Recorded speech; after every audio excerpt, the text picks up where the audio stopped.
તો વાત કરીએ પાલનપુરની, તો પાલનપુર નગરપાલિકાના કોર્પોરેટરની લુખ્ખી દાદાગીરી જે છે તે સામે આવી છે।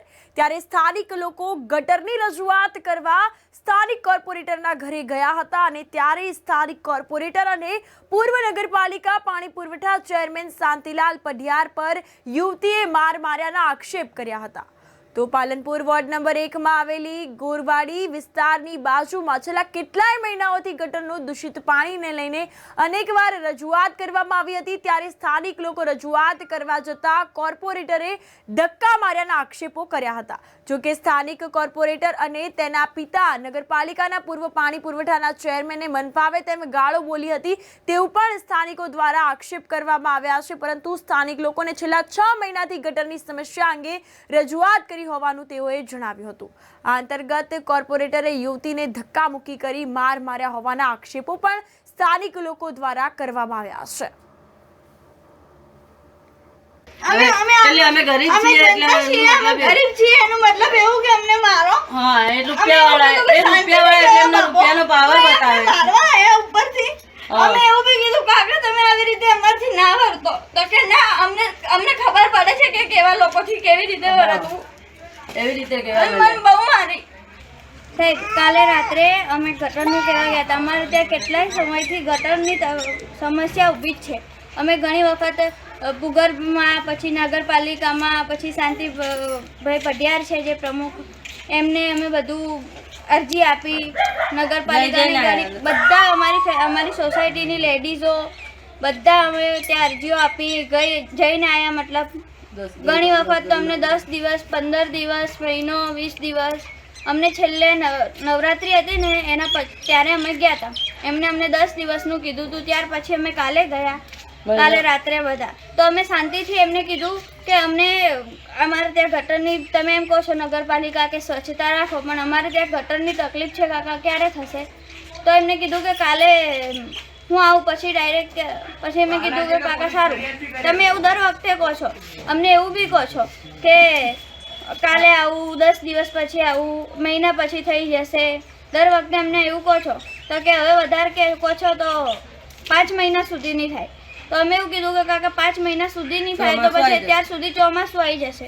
પહેલાં અમારા વાડીમાં પાણી નીકળતું હતું ગટરનું, હવે ત્યાં પૂરણ થઈ ગયું, પછી અમારા ઘરમાં પાણી આવશે। અમારા છોકરા બીમાર પડે છે અને હજુ બી અમારા છોકરા બીમાર છે આ સોસાયટીના। અમે એમને એવું બી કીધું કે કાકા આવું ના કરો, તો ડાયરેક્ટ અમને ધક્કા માર્યા, બહાર નીકળો એમ કરીને પછી અમને ધક્કા માર્યા। ધક્કા માર્યા પછી કે અમે એવું કીધું કે કાકા આવી રીતે તમે અમને ના કહો, અમે શાંતિથી વાત કરીએ છીએ। તો કે ના એવું ના ચાલે, અમને એવું કહીને પછી અમને શું કહેવાય મારી, ગાળો બોલી, ખરાબ મા બહેનની, આખી સોસાયટીની લેડીઝોને બધાને ગાળો બોલી। કોને માર્યો તમને? મને મારી, મારા ઓપરેશન કરાયા આશીષ પઢિયાર, શાંતિભાઈ પઢિયાર અને બીજાનું રૂપેશ પઢિયાર, 3 જણાએ થઈને મને પાછળથી આગળથી, 2 જણાએ મને આગળથી પકડી, 1 જણે મને પાછળથી મારી, મારી દિવાલે માથું પછાડતા હતા। તો થોડીક મને આ લોકોએ, અમારી સોસાયટીના લોકોએ મને બચાવી લીધી। મારું ઓપરેશન કરાવીને હજુ 15 જ દિવસ થયા છે અને મારા ટાંકા ખુલી ગયા। અને પછી એમને એવું બી કીધું કે તમારું હવે થશે જ નહીં કામ। અમને એવું બી કીધું હવે તમારું સોસાયટીનું કશું કામ નહીં થાય। અત્યારે શું કર્યું છે અમને કનેક્શન? અત્યારે પાણીના કનેક્શન અત્યારે એમને નગરપાલિકામાંથી લોકોને મોકલ્યા કે તમારા વેરા ભરાયા નથી, એવી રીતે કરીને અમારા પાણીના કનેક્શન તોડી નાખ્યા છે, કાઢી નાખ્યા છે। હા, કે તમે પાણી બી કેવી રીતે પીશો, અમે જોઈશું ને।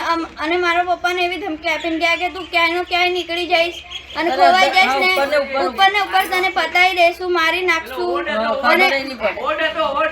અને એ નગરપાલિકાનો વોર્ડ હતો અને એમને એવું બી કીધું કે તમે ક્યાં ખોવાઈ જશો તમને ખબર બી નહીં પડે।